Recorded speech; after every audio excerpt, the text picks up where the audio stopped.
Hello mga mi! Welcome na naman sa panibagong araw ng buhay ko bilang isang full-time mom! Uy! Araw ng Sabado mga mi!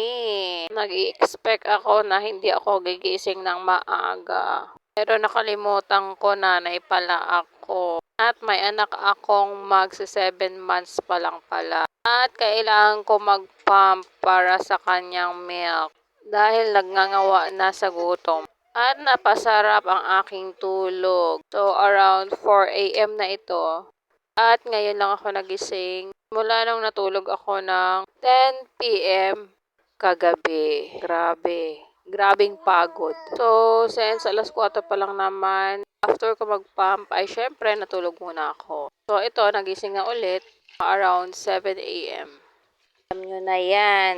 Pag walang pasok lang ang aking time para sa aking skincare. Skincare!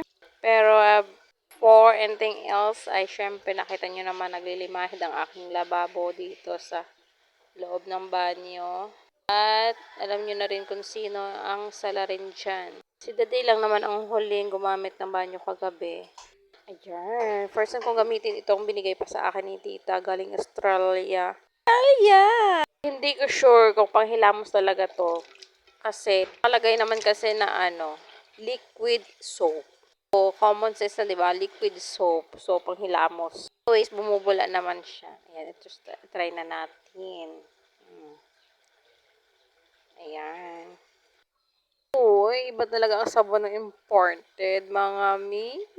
Sarap sa feeling, malamig. Parang ito lang yung time na napatagal ako sa banyo. Ito sa aking mirror sa aming comfort room. Ito yung favorite spot ko dito sa aming banyo, yung may salamin, gaya ng aking mga sabon, kung anik-anik dyan. Ay, sarap pa rin talaga sa feeling na may time ka para sa sarili mo at makapag-kuskus-kuskus ng matagal, makapag-stay sa banyo ng halos 1 oras, mga ganun. Kaso, pag full days at araw-araw, hindi ko siya masyado nagagawa dahil nga, di ba, gahol sa oras at may mga toddler ako, may pumapasok sa school. So, makaligo man ako pero alam nyo yun, yung tenga ko ay nasa labas. And parang wisik-wisik lang. Yung buhos, sabon, banlaw, parang ganon.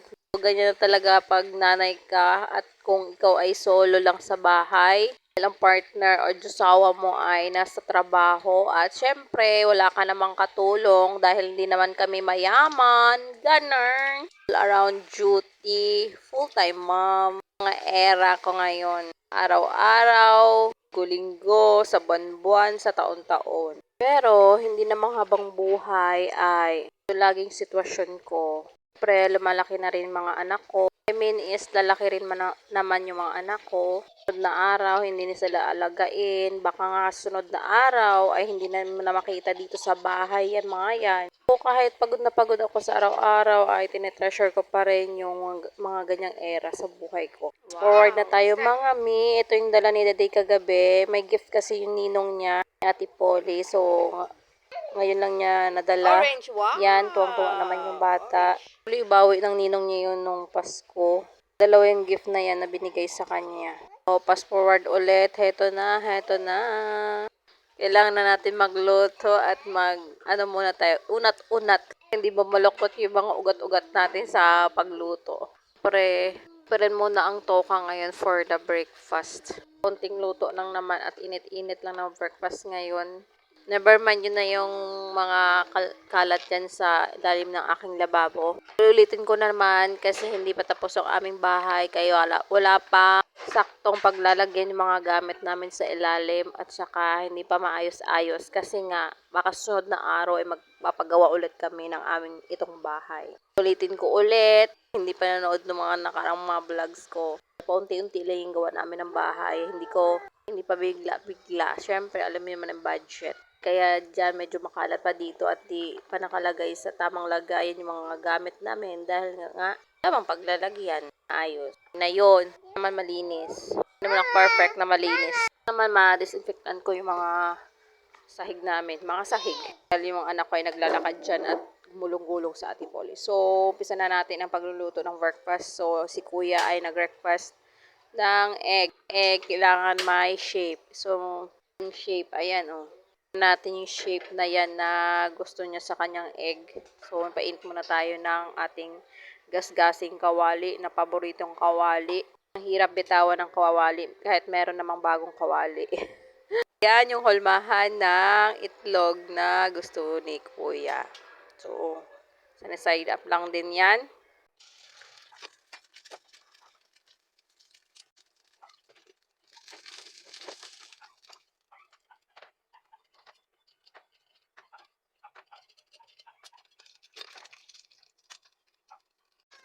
At ito naman ang aking breakfast for today. Today is my cheat day. So, kain ako ng rice.